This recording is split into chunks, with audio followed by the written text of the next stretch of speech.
Bienvenue aux journées de la FTE.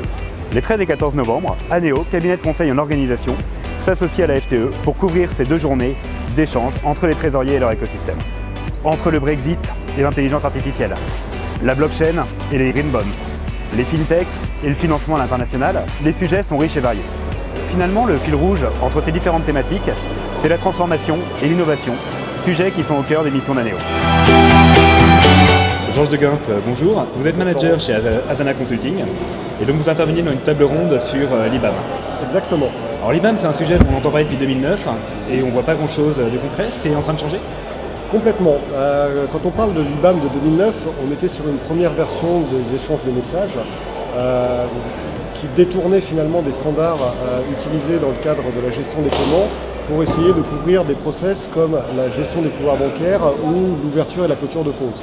Il se trouve que dans la gamme des 1400 codes qu'offre le cash management, donc c'est la table des BTC codes pour les initiés, ces process ne rentraient pas vraiment. Aujourd'hui, le CGI, qui est donc un organisme international, normalisateur, est reparti un petit peu de la feuille blanche et a réussi à faire une table complète de codes pour toute la partie gestion des pouvoirs, cash management et autour de la gestion de compte. Donc c'est une réelle avancée. On a aujourd'hui des standards complètement harmonisés, des formats XML qui sont disponibles pour gérer l'ensemble de ces process et les workflows associés. Alors ça c'est important, mais du coup on a des banques, on a des éditeurs aujourd'hui sur la place qui sont capables d'offrir ces solutions. Comme c'est tout nouveau, puisque la table, la dernière version de la table et le guide d'implémentation des messages a quand même été publié hier, c'est une breaking news je dirais, on est sur ce qu'on appelle la construction d'un écosystème. Et c'est là où intervient l'action notamment de la FTE via la commission SI dans le cadre de la task force sur le sujet IBAM. On s'est rendu compte que finalement les corporates avaient un réel besoin. Les banques étaient un petit peu attentistes et certaines échaudaient de la première version. Et les éditeurs étaient pareil, un petit peu à se demander si ça bougeait réellement et s'il fallait y aller. Donc il y a un an, quand on a commencé les travaux de la Task Force, on avait 3 banques qui étaient prêtes à accompagner les corporates sur leur projet IBAM. C'était BNP Paribas, Société Générale et Natixis. Aujourd'hui, dans le cadre de cet atelier, on a annoncé qu'en 2019, c'était le Crédit Agricole et le CMCIC qui allaient proposer des offres en 2019. C'est une avancée majeure dans le projet parce qu'on a bien vu quand Natixis est arrivé en 3e banque, 3e acteur sur la partie IBAM, ça a commencé à faire bouger un petit peu les choses. Là, avec 2 autres banques, ça va encore, on l'espère, amplifier. De plus, on a fait des études dans le sein de la commission SI de la FTE. On a fait des études, on a demandé aux corporates combien de banques devaient être atteignables pour qu'ils puissent commencer à s'intéresser au sujet. La réponse était naturellement toutes. Et à partir de 5, ils commençaient à vraiment avoir des axes de réflexion intéressants pour eux. Donc 5, c'est ce qu'on leur propose en 2019. D'accord. Côté éditeur, les choses bougent aussi, puisque aujourd'hui, donc, il y a ACA avec qui on peut animer l'atelier et Daily Trust qui avait déjà animé un retour d'expérience. On a identifié Legal Suite également, qui a une offre assez mature sur le sujet. Et en 2019, on a également été autorisé d'annoncer que Sage et Datalog allaient proposer des solutions à leurs clients pour la gestion des flux IBAM.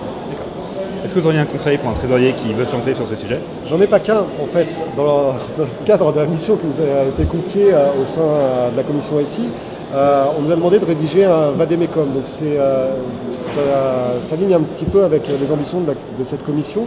L'année dernière, ils ont sorti quelque chose sur les bonnes pratiques pour mener à bien un projet de choix de TMS. Là, il y a la même chose pour l'IBAM. Donc c'est 11 experts du sujet qui se sont réunis et qui en 30 pages racontent un petit peu comment doit se passer un projet IBAM et les bonnes questions à se poser avant de se lancer. Ok, écoutez, merci beaucoup pour cet éclairage. À très bientôt. Merci. Martial Chambouneau, Éric Leroux, vous êtes directeur de projet à Société Générale. Est-ce que vous pouvez nous parler du KYC aujourd'hui et des enjeux du KYC pour les banques ? Ouais. Alors le KYC, c'est un sujet et un enjeu énorme pour les banques. Le risque de conformité, c'est un risque lorsqu'il se produit qui peut désorganiser nos sociétés, qui peut aussi manger toute la valeur qu'on peut générer si on prend des amendes. Et puis surtout, ça peut ternir notre réputation et abîmer la confiance que les clients ont en nous. Le KYC, c'est la pierre angulaire de la conformité, c'est-à-dire que s'il est mal fait, du coup le risque de conformité devient énorme. Et quand il est bien fait, c'est quelque chose qui est pénible, qui est complexe et qui est lourd pour nous, mais aussi pour nos clients entreprises. Et simplement quelques chiffres. Le KYC aujourd'hui, c'est une poche de coût immense pour les banques. Une étude de Thomson Reuters estimait le coût du KYC pour une grande banque à 400 millions d'euros en moyenne par an.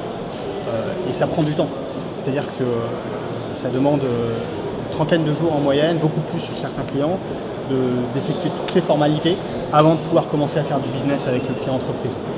Alors cet enjeu pour les banques n'est pas nouveau. Du coup, quelle est votre approche aujourd'hui? Comment est-ce que vous prenez ce sujet? L'idée de Clipéum aujourd'hui, c'est de fédérer un certain nombre d'acteurs bancaires et assureurs pour mutualiser une partie de ce KYC.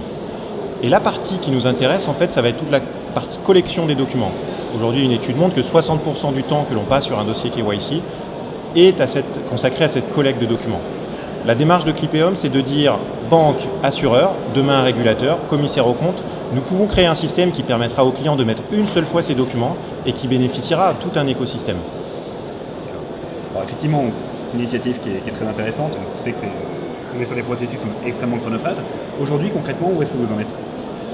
Alors, concrètement, nous aujourd'hui, on réunit une trentaine d'acteurs, bien sûr des acteurs français, banquiers et assureurs, mais aussi des acteurs étrangers qui ont des activités importantes en France. Donc, on réunit cette communauté et la prochaine étape, c'est clairement de la transformer en consortium. Donc c'est une société dans laquelle tous ces acteurs vont prendre du capital.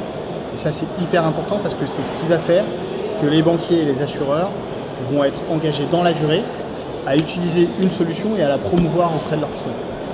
Donc ça, c'est la première étape. Et la vision de fond que l'on a, c'est que la conformité aujourd'hui, c'est typiquement un domaine qui n'est pas compétitif et qui ne devrait pas être compétitif entre institutions financières. C'est un domaine sur lequel tout le monde a intérêt à coopérer pour simplifier la vie de nos clients et pour, in fine, bâtir un système économique plus sûr et qui permettra à chacun, dans l'économie réelle, de s'épanouir. Écoutez, merci beaucoup pour ces explications. Merci à vous.